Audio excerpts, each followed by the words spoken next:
નમસ્તે, કેમ છો બધા? ભાઈ ચાલો આજે એક ઉંદરભાઈની વાત સાંભળીએ. હવે થયું એવું કે આ ઉંદરભાઈ તો ખાવાના ઘણા શોખીન, રોજ સવારે ફરવા જાય અને જે મળે એ ખાતા જાય.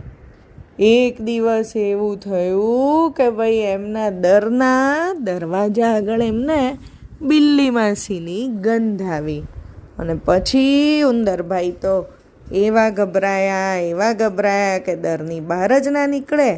અને દરની બહાર ન નીકળે એટલે એમને ખાવા પીવાનું કાંઈ મળે નહીં અને ભૂખ્યા પેટે એમનાથી રહેવાય નહીં. હવે ભાઈ અહીંયા એક મજાનો પ્રયોગ કરેલો છે. આપણને ભૂખ લાગે ત્યારે આપણે કહીએ ને કે મારા પેટમાં તો ઉંદર બોલે છે, ઘણાના પેટમાં બિલાડા એ બોલતા હોય.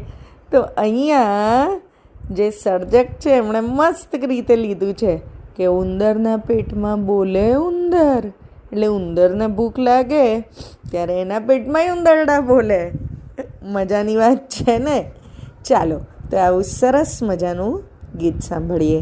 આ ગીત ગુજરાતી પ્રથમ ભાષાના પાઠ્યપુસ્તકમાંથી લેવામાં આવ્યું છે અને કોણે લખ્યું છે તેનો અમને ખ્યાલ નથી.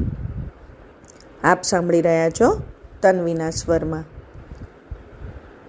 એક હતો વડલો સુંદર, એની નીચે નાનું દર.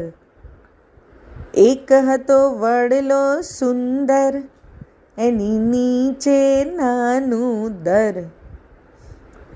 દરમાં રહે નાનો ઉંદર, દરમાં રહે નાનો ઉંદર.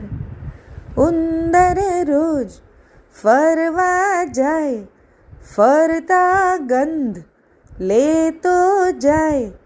ઉંદર રોજ ફરવા જાય, ફરતા ગંધ લેતો જાય. વેફર સેવ રોટી ટુકડો, વેફર સેવ રોટી ટુકડો. જે મળે તે ચાખતો જાય, જે મળે તે ચાખતો જાય. આળસ મરડીને સવારે, ઉંદર આવ્યો દરને દ્વારે. આળસ મરડીને સવારે, ઉંદર આવ્યો દરને દ્વારે. અરે આ તો બિલ્લીની વાસ, અરે આ તો બિલ્લીની વાસ. ચોક્કસ હશે આસપાસ, ચોક્કસ હશે આસપાસ.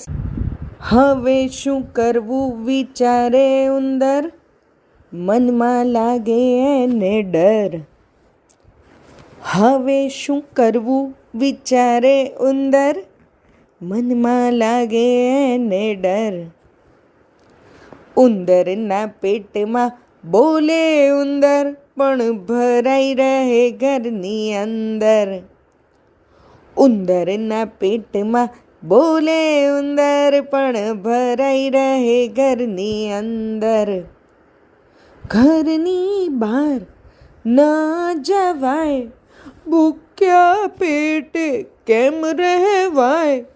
ઘરની બહાર ન જવાય, ભૂખ્યા પેટે કેમ રહેવાય.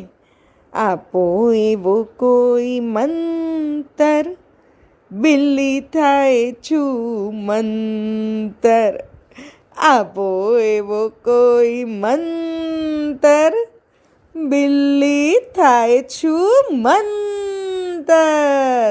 બિલ્લી થાય છું મંતર.